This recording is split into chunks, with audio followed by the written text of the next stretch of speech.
చేరు వచ్చిన అందరికీ కూడా ప్రభు యేసుక్రీస్తు నామములో నా వందనాలు తెలియజేస్తా ఉన్నాను.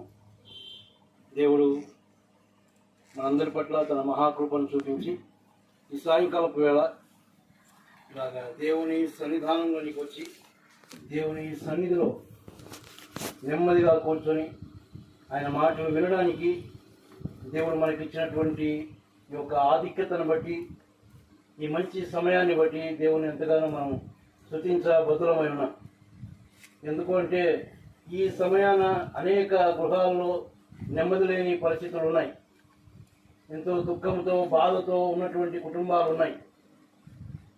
ఇల్లు లేని వారు, ఆరోగ్యం లేని వారు, కుటుంబాల్లో చావులు సంభవించి ఇలాగ అనేక రీతులుగా, మరి కొంతమంది గృహాల్లో అనవసరమైన కారణాలను బట్టి భార్య భర్తల మధ్యన నెమ్మది లేక, కుమారుల విషయంలో నెమ్మది లేక ఎంతో నెమ్మది లేనటువంటి పరిస్థితుల్లో ఉన్నారు. కానీ దేవుడు తన పిల్లలమైనటువంటి మనల్ని జ్ఞాపకం చేసుకుంటూ మనకు ఇదిగో ఈ సాయంకాలపు వేళ వాతావరణాన్ని కూడా తన అధీనంలో ఉంచుకొని కొద్దిసేపు తన సన్నిధిలో కూర్చొని ఆయనతో గడపడానికి, ఆయనను కీర్తించడానికి, ఆయనను గణపరచడానికి మనకిచ్చిన యొక్క సమయాన్ని బట్టి మనం ఎంతగానో దేవుణ్ణి స్తుతించబద్ధులమై ఉన్నాం.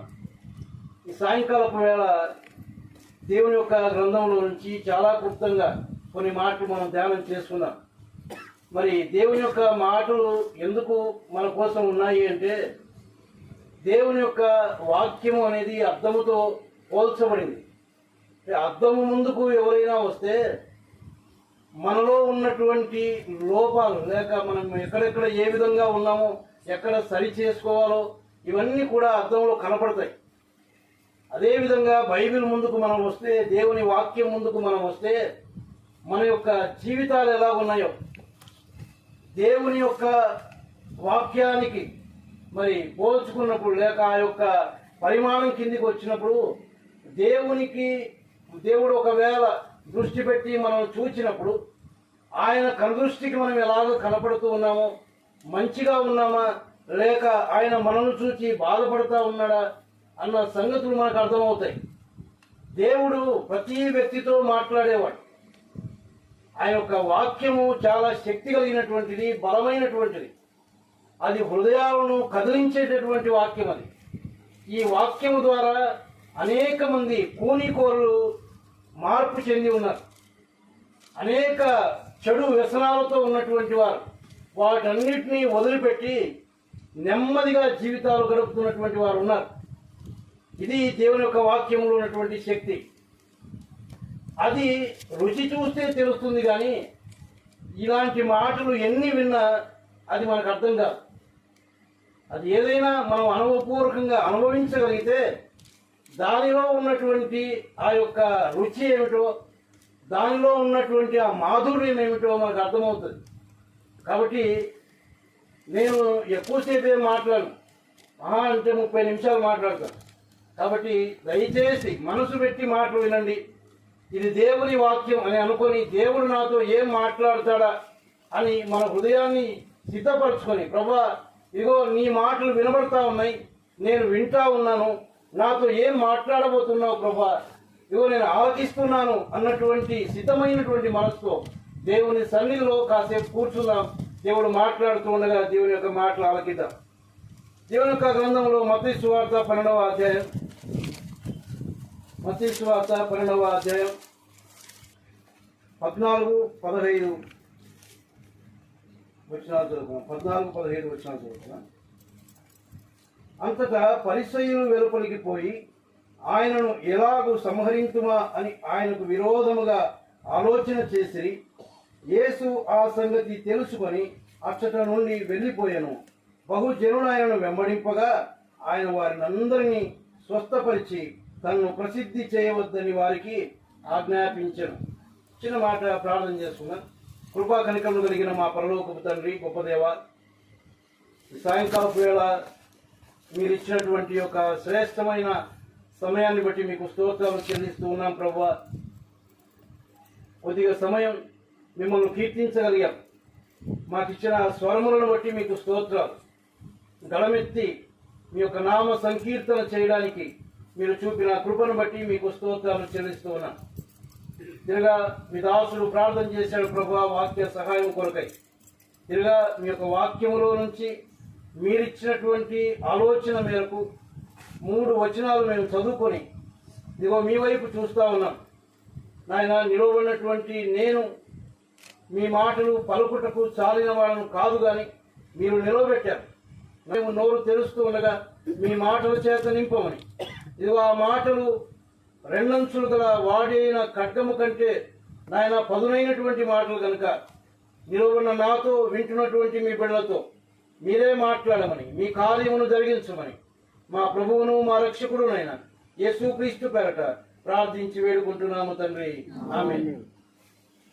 ప్రియమైన వాళ్ళగా, మనం చదువుకున్నటువంటి యొక్క భాగం యేసు ప్రభు వారు 2025 సంవత్సరాల క్రితం ఈ లోకంలో జన్మించి ఈ యొక్క లోకంలో శరీరధారిగా ఆయన సంచరిస్తున్నటువంటి దినాల్లో జరిగినటువంటి ఒక సందర్భాన్ని మనం చదువుకున్నాం.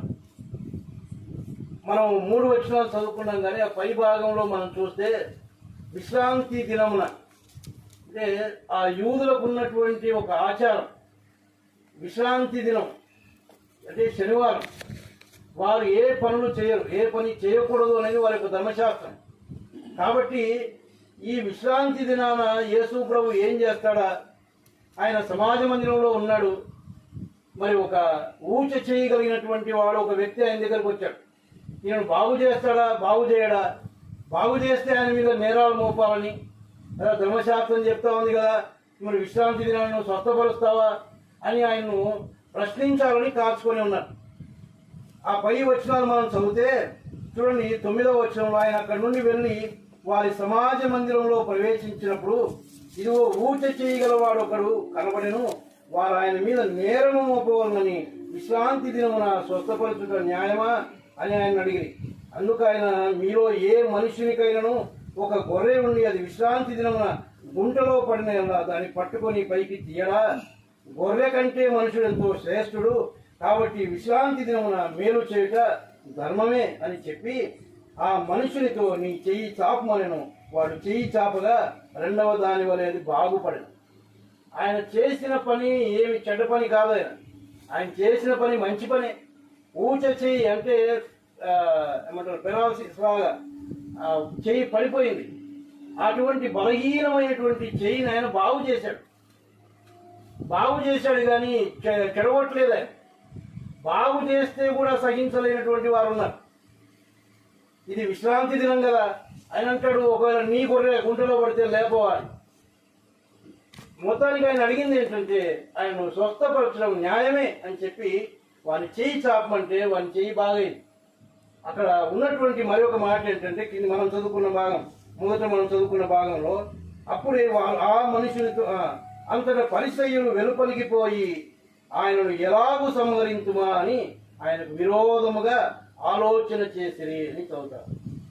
ఆయన బాగు చేస్తే వీరు అక్కడి నుంచి బయటికి వెళ్ళిపోయి, ఎక్కడి నుంచి సమాజ మందిరంలో నుంచి బయటికి వెళ్ళిపోయి అక్కడ ఆయనకు విరోధంగా ఆలోచన చేస్తా ఉన్నారు. ఏమని, ఈయన ఎట్లా చంపుదామా, ఈయన ఎలాగ సంహరిద్దామా అని ఆయనకు విరోధమైనటువంటి ఆలోచనలు చేస్తా ఉన్నారు. యేసు ప్రభు సమస్తము ఎరిగినటువంటి వాడు. ఆయన పై రూపాన్ని కాదు చూసేది, ఆయన మన అంతరంగంలోనికి తొంగి చూస్తాడు. మనం అనుకుంటాం చాలాసార్లు, ఎవరు చూడడం లేదులే నన్ను అని. ఆయన చూడడం కాదు కదా, లోపల అంతరంగంలో మన ఆలోచనలు ఎలా ఉన్నాయో, మన తలంపులు ఎలా ఉన్నాయో అవన్నీ ఎరిగినటువంటి వాడు ఆయన. ఆయన దగ్గర మనం ఎక్కడ తప్పించుకోవడానికి కాదు. ఆయన వారి యొక్క సంగతి ఎరిగినటువంటి వాడై, కింద ఆ మాట మనం చూస్తాం, యేసు ఆ సంగతి తెలుసుకొని అచ్చటి నుండి వెళ్ళిపోయాను. వారు ఆయనకు విరోధంగా ఈయనను సంహరిద్దామని ఆలోచన చేస్తా ఉంటే ఈయన ఏం మాట్లాడలేదు. ఆ సంగతి తెలిసింది, అక్కడి నుంచి వెళ్ళిపోయాడు. మనం ఇక్కడ అర్థం చేసుకోవాల్సింది ఏంటంటే, మనము దేవునికి విరోధమైనటువంటి కార్యాలు ఏదైనా చేస్తే, విరోధమైనటువంటి కార్యములు అంటే దేవునికి ఇష్టం కానిది ఏదైనా సరే, దేవుడు పరిశుద్ధుడు, ఆయన పరిశుద్ధతను ఒప్పుకునేవాడు, అపరిశుద్ధతను, అపవిత్రతను, పాపమును ఎప్పుడూ ఒప్పుకునేవాడు కాదు. అసలు ఆ పాపము ఒక లిస్టు ఉంది చూడండి, మార్క్స్ వార్తలో ఒక మాట మనం చూస్తాం. మనుషుని యొక్క హృదయంలో నుంచి ఏమేమి వస్తా ఉన్నాయో వాటి గురించి ఆయన ఏమని పలుకుతా ఉన్నాడో చూడండి. మార్క్స్ వార్త 7వ అధ్యాయం 20వ వచనం. మనిషిని లోపల నుండి బయలువెళ్ళినది మనిషిని అపవిత్రపరచును, లోపల నుండి అనగా మనుషుల హృదయములో నుండి దురాలోచనలను, జారత్వములను, దొంగతనములను, నరహత్యలను, వ్యభిచారములను, లోభములను, చెడుతనములను, కృత్రిమమును, కామ వికారమును, మత్సరమును, దేవదూషణయు, అహంభావమును, అవివేకమును వచ్చును. ఈ చెడ్డవన్నీ అన్నాడు. ఇవన్నీ ఏంటివి? ఇవి చెడ్డవి, ఇవి దేవునికి ఇష్టం కానటువంటివి. ఇవి ఒక్కటే కాదు, ఇంకొక లిస్టు మనం చూద్దాం. ప్రకటన గ్రంథంలో ఎవరెవరు ఆ నిత్య నరకాగ్నిలో ఉంటారో ఆ యొక్క జాబితా అక్కడ రాయబడింది. మనం అనుకుంటా ఉన్నాం ఏదో పాపం అంటే ఏదో ఘోరమైనటువంటి పాపము, నేను ఎప్పుడు అలాంటివి చేయలేదు అని అనుకుంటాం. కానీ ఆ యొక్క నిత్య నరకాగ్నిలో ఎవరు ఉండబోతా ఉన్నారో మరి 21వ అధ్యాయం ప్రకటన గ్రంథం 8వ వచనంలో మనం చూస్తాం. పిరికి వారును, అవిశ్వాసులను, అసఖ్యులను, నరహంతకులను, వ్యభిచారులను, మాంత్రికులను, విగ్రహారాధకులను, అబద్ధికులందరూ అగ్నిగంధకములతో మన్ను గుండములో పాలు పొందుదురు. ఇది 2వ మరణం. ఈ జాబితా చూసినప్పుడు నాకు అనిపించింది, ఈ జాబితాలో చాలా రాయబడినాయి. పిరికి వారని, నరహంతకులని, వ్యభిచారులని కదా. ఇవన్నీ చదివితే మనం అనుకుంటాం నాయన అంత పెద్ద కార్యాలయం నేను చేయలేదులే. చివరికి ఏముందో తెలుసా? అబద్ధికులందరూ అని. దేంతో చేర్చారు అబద్ధికులను? నరహంతకులతో చేర్చినారు, వ్యభిచారితో చేర్చినారు. అంటే దానికి దీనికి ఏం పెద్ద మనమేం తేడా ఉందనుకుంటున్నాం. ఏం తేడా లేదు. వాడొకటే వీడొకటే. నరహంతకుడు ఎంతనో అబద్ధం చెప్పేవాడు కూడా అంతే. అబద్ధములాడు పెదవులు యెహోవాకు గేయములు అన్నాడు. కాబట్టి మరి అబద్ధమాడని వారం ఎవరైనా ఉన్నామా ఇక్కడ? ఎక్కడో చోట అబద్ధం ఆడతాం. ఏమంటే తప్పించుకోవడానికి ఏదో ఒకటి. ఒక వ్యక్తి అన్నాడు, ఆయన కూడా ప్రభువుని నమ్ముకున్న వ్యక్తే, ఏం లేదన్నా అబద్ధం ఆడుతులేనా, దానివల్ల ఎవరికి నష్టం కలగకూడదు. అన్ని వివరాలు ఎక్కడ బైబిల్లో రాయబడలేదు. అంతగా ఆడొచ్చు, చిన్నవాడొచ్చు, పెద్దవాడొచ్చు, ఇట్లాంటివి ఎక్కడ లేవు బైబిల్లో. అబద్ధమాడు పెదవులు యెహోవాకు గేయములు. అబద్ధికులందరూ ఎక్కడ ఉంటారు? అగ్నిగుండంలో ఉంటారు అంతే. కాబట్టి మనం అనుకుంటా ఉంటాం, నువ్వు తప్పు చేసావు నాయన, దేవుని విరోధంగా జీవిస్తా ఉన్నావంటే నేనేం చేశాను లేదు. ఆయన దృష్టిలో ఆయనకు ప్రతి చిన్నది కూడా పాపంగానే కనిపిస్తా ఉంది. ఆయన పరిశుద్ధుడు అంటే అంత పరిశుద్ధుడు. ఆయన పరలోకంలో ఆయన ఉన్నటువంటి స్థలంలో వినబడుతున్న శబ్దం ఏంటి అంటే పరిశుద్ధుడు, పరిశుద్ధుడు, పరిశుద్ధుడు. గాన ప్రతిగానములు చేస్తా ఉన్నారు. దూతలు ఎప్పుడూ పలికే శబ్దం అదే. అంత పరిశుద్ధుడు ఆయన. ఆయనలో ఏ కల్మషము లేదు. ఆయన శరీరధారిగా ఈ లోకంలోనికి వచ్చినప్పుడు కూడా మనందరి పాపముల నిమిత్తం ప్రాయశ్చిత్తార్థం చేయడానికి ఆయన శిలువలో మరణించాడు. కానీ ఆ శిలువ మరణానికి ముందు న్యాయాధిపతులు, అక్కడ ఉన్నటువంటి న్యాయాధిపతులు ఆయన విచారించారు.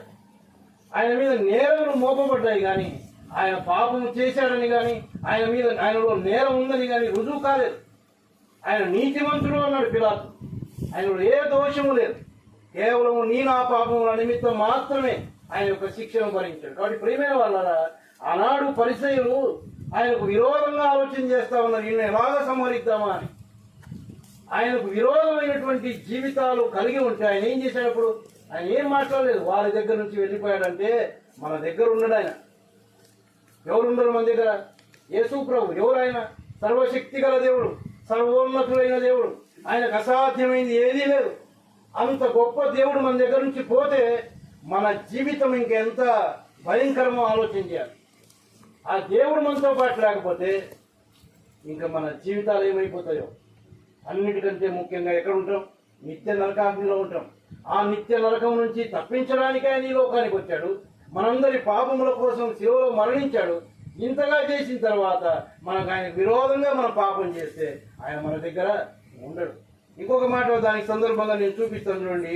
78వ కీర్తనలో కూడా ఇశ్రాయేలు విషయంలో సంగతులు మాట్లాడుతూ ఒక మాట అన్నాడు అక్కడ. 78వ కీర్తన 60వ వచనం. షిలోహు మందిరమును తాను మనుషులలో సంస్థాపన చేసిన గుడారమును ఆయన విడిచిపెట్టెను అని మనం చూస్తాం. ఈ షిలోహు అనేది దేవుని యొక్క సన్నిధి ఉన్నటువంటి స్థలం ఒకప్పుడు. మరి యెరూషలేములో మందిరం కట్టక మునుపు షిలోహులో వచ్చి వారు దేవుణ్ణి ఆరాధించేవారు. మరి ఎల్కానా వారి గురించి చూస్తాం. సమూయేలు మొదటి గ్రంథం 1వ అధ్యాయంలో ఎల్కానా, హన్నా వారు ప్రతి ఏటా షిలోహుకు వచ్చేవారు. దేవుని మొక్కి దేవుని ఆరాధించడానికి, బలులు అర్పించడానికి వచ్చేవారు. అలాంటి ఒక స్థలాన్ని దేవుడు విడిచిపెట్టాడు. ఎందుకు? పైనంతా మనం చదివితే వారు ఇశ్రాయేలీయులు దేవునికి విరోధమైనటువంటి జీవితం జీవించినటువంటి వారు. చూడండి, పైన 56వ వచనంలో మనం చూస్తాం. అయినను వారు మహోన్నతుడైన దేవుని శోధించి తిరుగుబాటు చేసి ఆయన శాసనములను అనుసరింపకపోయి తమ పితరుల వలె వారు వెనుకకు తిరిగి ద్రోహులైరి. వారు తిరుగుబాటు చేస్తూ ఉన్నారు, వాక్య ప్రకారం నడుచుకోవడం లేదు, శాసనములను అనుసరింపడం లేదు. అంతేకాదు వారు ద్రోహులైపోయారు. వారు రాకపోయినట్లు వారు తొలగిపోయి అని వారి గురించి చాలా భయంకరమైన మాటలు మనం చూడు. దేవుని పిల్లలు ఇశ్రాయేలులు అంటే దేవుడు ఏర్పరచుకున్న జనాంగం, కానీ వారు తిరుగుబాటు చేశారు. ఆయన తాను ఉండవలసిన స్థలం నుంచి ఆయన స్థలాన్ని వదిలిపెట్టాడు అని మనం చూస్తాం. కాబట్టి ఈ రాత్రి ప్రేమైన వల్ల మన జీవితాలు ఎలా ఉన్నాయో పరీక్ష చేసుకుందాం. ఆయనకు విరోధమైన జీవితాలు కలిగి ఉన్నామా? ఒకవేళ ఆయనకు విరోధమైన జీవితం మనం కలిగి ఉంటే ఆయన మన దగ్గర ఉండడు. ఆయన మన నుంచి దూరం అయిపోయాడేమో, మనం అనుకుంటూ ఉన్నామేమో నాతో పాటు ఉన్నాడు లేదు. లూకా సువార్త 2వ అధ్యాయంలో యేసు ప్రభు వారు 12 ఏళ్ల వాడైనప్పుడు ఆయన యెరూషలేమును తీసుకుని వెళ్ళారు. యెరూషలేమును తీసుకుని వెళ్ళి అక్కడ నుంచి వచ్చేటప్పుడు ఒక దిన ప్రయాణం చేసిన తర్వాత వారి తల్లిదండ్రులు యేసు ప్రభు కోసం చూస్తే ఆయన కనబడలేదు. అక్కడ ఉన్నాడు లేని వారు అనుకున్నారు. చూడండి, ఆ మాట చదువుదాం. చాలా శ్రేష్టమైనటువంటి మాట అది. లూకా సువార్త 2వ అధ్యాయం 43 నుంచి. ఆ దినములు తీరిన తరువాత వారు తిరిగి వెళుతుండగా బాలుడైన యేసు యెరూషలేములో నిలిచెను. ఆయన తల్లిదండ్రులు ఆ సంగతి ఎరుగక ఆయన సమూహంలో ఉన్నాడని తలంచి ఒక దిన ప్రయాణం సాగిపోయి తమ బంధువులలోనూ నెలవైన వారిలోనూ ఆయన వెతుకుచుండిరి. ఒక దిన ప్రయాణం చేసినారు. ఆయన ఎక్కడున్నాడు అనుకున్నారు వారు? ఆయన సమూహంలో ఉన్నాడని తలంచి వాళ్ళు అనుకుంటున్నారు, ఉన్నాడులే, మాతో పాటు వస్తున్నాడులే అని అనుకున్నారు. కానీ ఒక దినం ప్రయాణం చేసిన తర్వాత చూస్తే ఆయన లేడు, అక్కడ వాళ్ళతో కూడా లేడు. ఆయన ఎక్కడ యెరూషలేములో నిలబడిపోయాడు. ఆయన అక్కడే నిలబడిపోయినాడు. వీరు మాత్రం ప్రయాణం చేసి ఒక దిన ప్రయాణం అయినాక అప్పుడు చూస్తే ఎక్కడున్నాడు, లేడు. మనం కూడా అనుకుంటా ఉన్నాం, నేను నమ్ముకున్నానులే, నాతో పాటు వస్తున్నానులే అని. కానీ మనం ఆయనకు విరోధమైనటువంటి జీవితం కలిగి ఉంటే, ఏ చిన్నదైనా సరే ఆయనకి ఇష్టం కానిది మనలో ఉంటే ఆయన మనల్ని విడిచిపెట్టాడేమో ఆలోచన చేయండి. ఉన్నాడు లేని అనుకుంటున్నామేమో. ఎప్పుడు తెలుస్తుంది? ఇదిగో 10 మంది కన్యకలే పెళ్లి కుమారుని కోసం ఎదురు చూస్తూ ఉన్నారు. పెళ్లి కుమారుని శబ్దం వినపడింది, ఇదిగో పెళ్లి కుమారుడు అని. 5 మంది మాత్రమే ఎదుర్కొన్నారు. అప్పుడు అర్థమైంది ఎవరి దగ్గర యేసు ప్రభు ఉన్నాడో, యేసు ప్రభు లేడో. ఆయన మధ్యాకాశానికి వచ్చినప్పుడు అర్థమవుతుంది. ఆయన మధ్యాకాశానికి రాబోతా ఉన్నాడు తన పిల్లలను తీసుకొని వెళ్ళడానికి. ఆయన మధ్యాకాశానికి వచ్చినప్పుడు ఎవరైతే ఆయన విశ్వాసం ఉంచి ఆయన కొరకు ఈ లోకంలో జీవిస్తున్నారో వారిని మాత్రమే ఆయన పిలుచుకొని పోతాడు. మిగతా వాళ్ళందరూ ఇక్కడే. అందుకే ఒక మాట ఉంది దేవుని యొక్క గ్రంథంలో, ప్రభు అని పిలుచు ప్రతివాడు పరలోక రాజ్యంలో చేరడు, తన తండ్రి చిత్త ప్రకారం జరిగించేవాడే పరలోక రాజ్యంలో ఉంటాడు. మనం అనుకుంటూ ఉన్నాం, నేను ప్రార్థన చేసుకుంటున్నానులే, నేను మందిరానికి వెళ్తూ ఉన్నానులే. మనం మందిరానికి వెళ్ళినా ప్రార్థన చేసుకున్నా మన జీవితాలు బాగలేకపోతే, మన జీవితంలో దేవునికి విరోధమైనటువంటి కార్యాలు ఉంటే ఎంత మాత్రం పరలోకానికి చేరమా. కాబట్టి ఆయన మార్గము అది ఇరుకైన మార్గం, అది విశాలమైన మార్గం కాదు.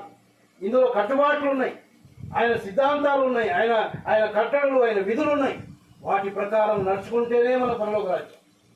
ఆయన నమ్ముకున్నా మంచిదే, ఆ రక్షణను భయముతో వణుకుతో కొనసాగించమన్నాడు. కాబట్టి ప్రియమైన వల్ల మన జీవితాలు ఎలా ఉన్నాయో పరీక్ష చేసుకున్నాం. అదే చూడండి, అక్కడే మరొక మాట చూద్దాం. మత్తయి సువార్త 12వ అధ్యాయంలోనే 15వ వచనం. యేసు ఆ సంగతి తెలుసుకుని అర్చకుడు వెళ్ళిపోయాను. బహుజనులు ఆయనను వెంబడింపగా ఆయన వారిని అందరినీ స్వస్థపరిచారు. బహుజనులు ఆయన వెంబడించారు. ఆయన వెంబడించే వారు ఉన్నారు, విరోధమైన వారు ఉన్నారు, వెంబడించే వారు కూడా ఉన్నారు. వెంబడించే వారిలో కూడా ఎలాంటి వారు ఉన్నారు? చాలా మంది బహుజన సమూహం ఆయన వెంబడించిందని చూస్తాం. మరి బహుజన సమూహం ఆయన ఎందుకు వెంబడిస్తూ ఉన్నారంటే అందులో మంది గుంపులు ఉన్నాయి. కొంతమంది ఏమో ఆయన అద్భుత కార్యాలు చేస్తే చూద్దామని, ఆయన ఒకసారి 5 రొట్టెలు 2 చిన్న చేపలను ఆశీర్వదించి పంచిపెడితే 5,000 మంది తిన్నారు. కాబట్టి అట్లా ఏదైనా పెడతాడేమో తిందామని కొంతమంది. ఇలాంటి కార్యాలు చూడడానికి కొందరైతే ఇంకొక గుంపు ఉంది, ఏదో ఆయన మీద నేరం మోపుదామని, ఆయనలో తప్పు కనిపెడదామని ఇంతమంది ఉన్నారు. బహు జనులు ఆయన వెంబడించారు. అయితే ఇక్కడున్న మాట మేరకు ఆ వెంబడించినటువంటి వారు ఎలాంటి వారంటే వారు అస్వస్థత లేక స్వస్థత లేనటువంటి వారు. అక్కడ ఏమనుందంటే బహుజనులు ఆయన వెంబడించగా ఆయన వారిని అందరినీ స్వస్థపరిచను అని మనం చూస్తాం.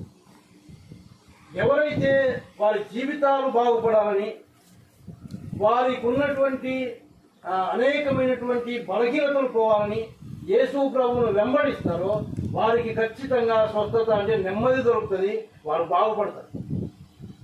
ఆయన బహుజనులు ఆయన వెంబడి వారందరూ అనే మాట ఉంది కదా. ఎందరైతే సరైనటువంటి రీతిగా యేసు ప్రభువును వెంబడిస్తారో వారిని ఆయన బాగు చేస్తాడు. వారి జీవితాలు బాగుపడతాయి, వారి జీవితాలు సంతోషకరంగా ఉంటాయి, వారి జీవితాల్లో నెమ్మది ఇస్తాడు, వారి జీవితాల్లో సంతోషం ఇస్తాడు. బహుజనులు ఆయన వెంబడించడం అంటే ఏంటి? అసలు వెంబడించడం అంటే ఆయన ముందు మన వెనక, ఆయన ముందు పోతా ఉంటే ఆయన అడుగుజాడలో మనం పోవాలి, ఆయన వెళ్ళేటటువంటి మార్గంలో మనం వెళ్ళాలి. కొన్ని స్థలాలకు మనం వెళ్తా ఉన్నాం, ఆయన ఉండని స్థలాలకు వెళ్తా ఉన్నాం. సినిమాకి వెళ్ళి కూర్చున్నాం అనుకోండి, ఆయన ఉంటాడు అక్కడ. అల్లరి మూకతో కూర్చుంటే ఆయన అక్కడ ఉంటాడా? కీర్తనలలో మొదటి కీర్తనలో మనం చూస్తాం కదా, దుష్టుల ఆలోచన చొప్పున నడవక, పాపుల మార్గంలో నిలవక, అపహాసకులు కూర్చుండు చోటను కూర్చుండక అన్నాడు. దుష్టుల ఆలోచన చొప్పున నడవక అంటే నడుచవద్దు అన్నాడు, పాపుల మార్గంలో నిల్చోవద్దు అన్నాడు, అపహాసకులు కూర్చుండే చోట కూర్చోవద్దు, నడచొద్దు, నిలవద్దు, కూర్చోవద్దు అని. మనం ఏం చేయాలి? పరిగెత్తాలి. విశ్వాసంలో కర్త దాన్ని కొనసాగించు ఆయన యేసు వైపు చూస్తూ ఆయన వెంట మనం పరిగెత్తాలంతే. ఆయన అడుగు జాడల్లో మనం వెళ్ళాలి. ఆయన ఎక్కడ ఉంటాడో అక్కడ మనం ఉండాలి, కానీ ఆయన ఉండని చోట్ల మనం ఉండడానికి వీలు. ఆయన వెంబడించడం అంటే అది. అలాగ వెంబడిస్తేనే ఆయన మన జీవితాలను బాగు చేస్తాడు. ఈనాడు చాలా మంది మీ దేవుని పిల్లలమే, కానీ ఏమంటా ఉన్నాం? ఎక్కడన్నా నెమ్మది లేదు. ఆరోగ్యం బాగలేదంటే బాగానే ఉంది, కానీ నెమ్మది లేదు అంటే. ప్రయాసపడి భారం మోసుకుంటున్న సమస్త జనులారా నా యొద్దకు రండి, నేను మీకు విశ్రాంతి అంటే నెమ్మది, మీకు విశ్రాంతి ఇస్తాను, నెమ్మది ఇస్తాను. ఆయన ఇచ్చే నెమ్మది శాశ్వతమైన నెమ్మది. కష్టాలు ఉండొచ్చు, ఇరుకులు ఉండొచ్చు, ఇబ్బందులు ఉండొచ్చు, అనారోగ్యతలు ఉండొచ్చు, ఎన్ని ఉన్నా ఆ నెమ్మది ఎక్కడికి పోదు. అది దేవుని పిల్లలు ఉండే నెమ్మది. ఆయన ఇచ్చే నెమ్మది అలాంటిది. లోకస్తులకు లేదా నెమ్మది, వారు కృంగిపోతారు, ఏమి జరిగినా కృంగిపోతారు. మనం అలా కృంగిపోలేము. ఎందుకు? దేవుని యొక్క వాక్యం మనకుంది. ఆ సమయాల్లో మనం బలపరుస్తుంది, మనల్ని ఆ యొక్క స్థితి గుండా మనం తీసుకొని వెళ్తుంది. బైబిల్ గ్రంథంలో మనం చూస్తాం, దానియేలు గ్రంథంలో శద్రకు మేషకు అబేద్నెగోను వారిని అగ్నిగుండంలో వేశారు. దాన్ని ఇంకా 7 అంతలు ఎక్కువ చేసేసారు. కానీ వాళ్ళతో పాటు ఎవరున్నారు? మనుష్య కుమారుని పోలిన ఒకరిని చూచి తిని అంటాడు. యేసు ప్రభు వారితో కూడా ఉన్నాడు. మనం వెళ్ళే ప్రతి ఆ పరిస్థితుల్లో గుండా ఆయన మనతో కూడా ఉంటాడు. మనం అనుకుంటాం మనం ఒక్కరినే నడుస్తూ ఉన్నాం, నేను ఒక్కరినే భారం మోసుకుంటా ఉన్నాను, మీ చింత యావత్తు నా మీద వేయండి అంటే పొద్దున్న లేచి ప్రార్థన చేసుకుంటాం. ప్రభా ఇదిగో నాయన నా పరిస్థితిది, ఇదిగో నా భారం అంతా నీ మీద వేస్తున్నాను ప్రభా. ఆ ప్రార్థన చేసి బయటకు వచ్చినాక మళ్ళీ అదే చింత, అదే ఆలోచన. ఎక్కడ విషయం భారం? ప్రేమైన వాళ్ళరా, ఆయన ఉన్నాడు భారం భరించు. అంత గొప్ప దేవుడు మనం కలిగి ఉన్నాం. మీ చింత యావత్తు నా మీద వేయండి, ఇదిగో నేను మీ గురించి చింతిస్తున్నాను అన్నాడు. ఆయన చింత చేస్తా ఉన్నాడు మన కోసం. మన పిల్లలు ఉన్నారు, ఇప్పుడు రేపు స్కూల్ ఓపెన్ అవుతాయి. స్కూల్ ఓపెన్ అయితే అని ఎవరికి భయం? తల్లిదండ్రులు భయం. ఇది ఫీజు కట్టాలి కదా, వాళ్ళకి బుక్కులు తీసుకురావాలని. ఇది వాళ్ళ ఆలోచన. వీళ్ళకేమైనా ఆలోచన? వీళ్ళకేమో ఆలోచన లేదు. చింతించేది వాళ్ళు. పరలోకపు తండ్రి ఆయన పిల్లల మనమేం చింతించాల్సిన అవసరం లేదు. ప్రతిదీ ఆయన చింతిస్తూ ఉన్నాడు. మన బాగోగులు కోరుకునేవాడు ఆయన. మన జీవితాలు బాగుండాలని కోరుకునేవాడు. దేవుని పిల్లలు ఎప్పుడు తలగానే ఉంటారు, కానీ తోకగా ఉంచాలన్నాడు ఆయన. మనం ఎప్పుడు కూడా ఉన్నతమైన స్థాయిలో చూస్తాడు ఆయన. మనం అనుకోవచ్చు, నేను ఇంకో మాట కూడా ఎప్పుడు చెప్తా ఉంటాను, చాలా మంది మనం ఏంటంటే మన కులాలు మతాలు చూసుకొని నేను తక్కువ కులమని, నేను చాలా ఇదేని కాదు. ఒకప్పుడు మనం ఏ కులం ఈ లోకరీతిగా, కానీ ఎప్పుడైతే దేవుని పిల్లలం అయ్యామో ఏమన్నాడు ఆయన? రాజులైనటువంటి యాజక సమూహంగా చేశాడు మనల్ని. ఇప్పుడు మనం రాజులమైనటువంటి రాజులం, మనం యాజకులం, దేవుని పిల్లలం. ఇది మనలో ఉన్న అర్హత. అంతేగాని దేవుని నమ్ముకున్నా కూడా ఇంకా మేము ఆ కులము ఈ కులము లేకపోతే ఏమంటారు బలహీన వర్గాలు ఇవన్నీ లోకరీతివే. కానీ దేవుని పిల్లలంగా మనల్ని ఎప్పుడు ఉన్నతమైన స్థితిలో ఉంచుతాడు.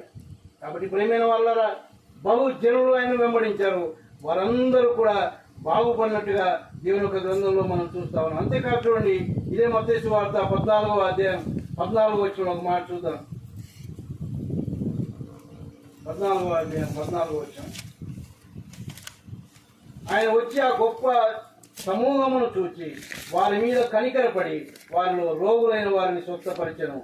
ఇక్కడ కూడా బహు జన సమూహం ఉంది ఆయనతో పాటు. ఆయన వెంబడిస్తున్నటువంటి ఆ యొక్క జన సమూహం మీద ఆయన కనికరపడ్డాడు అని మనం చూస్తాం. ప్రియమైన వాళ్ళ ఎందరమైతే ఆయన వెంబడిస్తా ఉన్నామో ఆయన మన జీవితాలను బాగు చేయడం మాత్రమే కాదు, మన పట్ల కనికరం చూపిస్తాడు. ఆయన మనం ఏదైనా మరి ఇబ్బందికరమైన పరిస్థితుల్లో ఉన్నప్పుడు చాలాసార్లు కుటుంబాల్లో ఇబ్బందులు ఉంటాయి, ఇరుకులు ఉంటాయి. కొంతమంది ఆర్థిక ఇబ్బందులు, కొంతమంది దేవుని పిల్లలమే కొన్నిసార్లు తిండికి కూడా కష్టపడే దినాలు ఉంటాయి.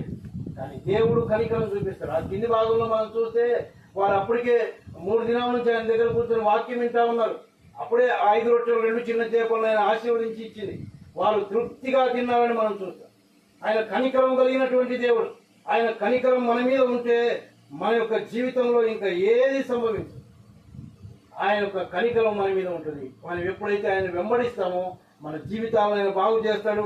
ఆయన కనికరం మనకు ఉంటుంది. ప్రియమైన వాళ్ళ మరి ఈ రాత్రి వేళ నేను మీకు జ్ఞాపకం చేసేది ఏంటంటే, ఈ 2 గుంపులలో ఒక గుంపు ఆయనకు విరోధంగా ఉంది, రెండవ గుంపు ఆయన వెంబడిస్తాం.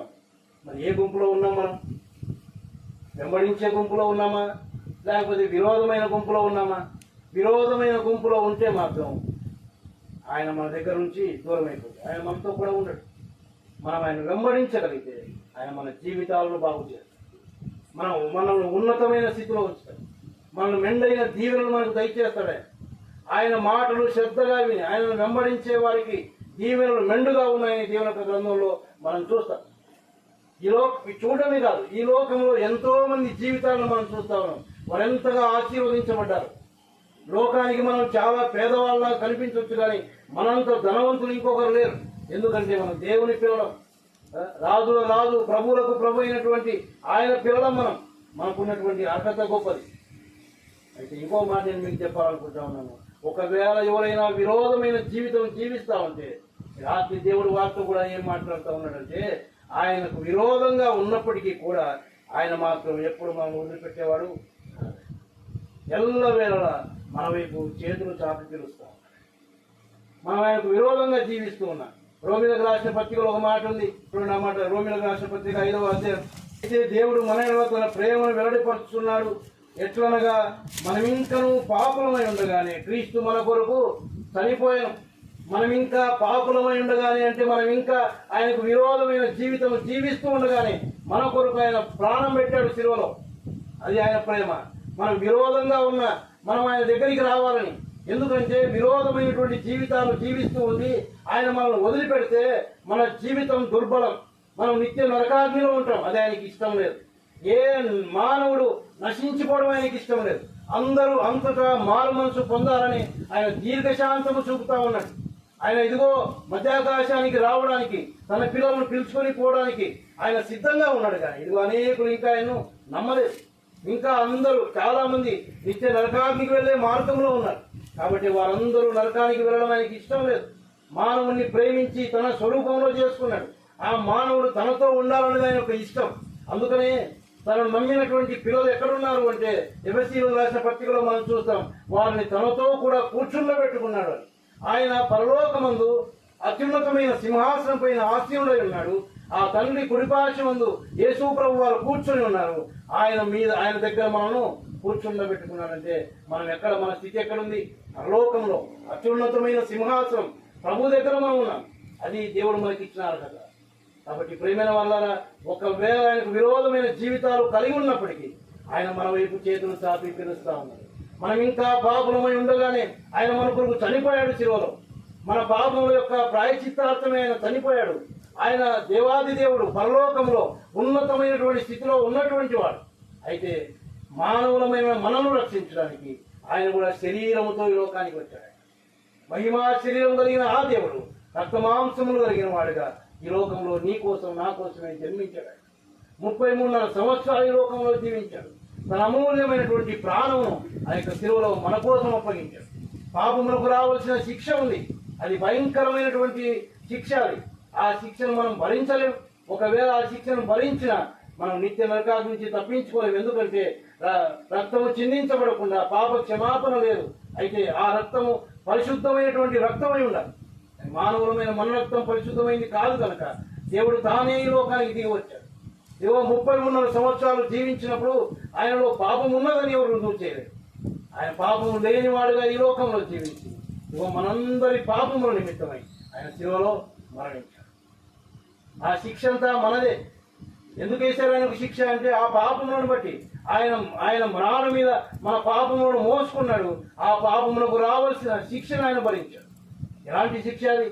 ఆయన ఉమ్మివేశారు, ఆయన అవమానపరిచారు, హేళన చేశారు, కొడాలతో కొట్టారు. ఎందుకు ఉమ్మివేయించుకున్నాడు ఆయన? అంత అసహ్యమైన పనులు ఏమి చేయలేదు ఆయన. అటువంటి ఘోరమైన కార్యాలు ఏమీ చేయలేదు ఆయన. జీవించినంత కాలం ఇలాగ బాగు చేసిన వాడే అనేకులను స్వస్థపరిచాడు. దయ్యములు పట్టిన వాడిని విడిపించాడు. అంతేకాదు ఈ సేనాదయములు పట్టిన వాడు ఆ యొక్క సమాధుల్లో తిరుగుకుంటా వారి యొక్క శరీరం అంతా గాయపరుచుకున్నటువంటి వాడు, అలాంటి వాడిని బాగు చేశాడు. ఊచ చేయగల వాడిని బాగు చేశాడు. పుట్టుకతో కుంటి వాడిని బాగు చేశాడు. చనిపోయి సమాధిలో ఉన్న లాజరును లేపాడు. ఇన్ని అద్భుత కార్యాలు ఆయన చేశాడు. అంతేగాని ఆయన ఎక్కడ పాపం అనేది లేదు. అయితే మనందరి దోషములు ఆయన మీద ఉన్నాయి. ఆ శిక్ష ఆయన భరించాడు. మన పాపాలు మనం ఒకసారి ఆలోచన చేస్తే ఇదిగో ఆ పాపాలకు ఉమ్మే మనం సరిపోయింది.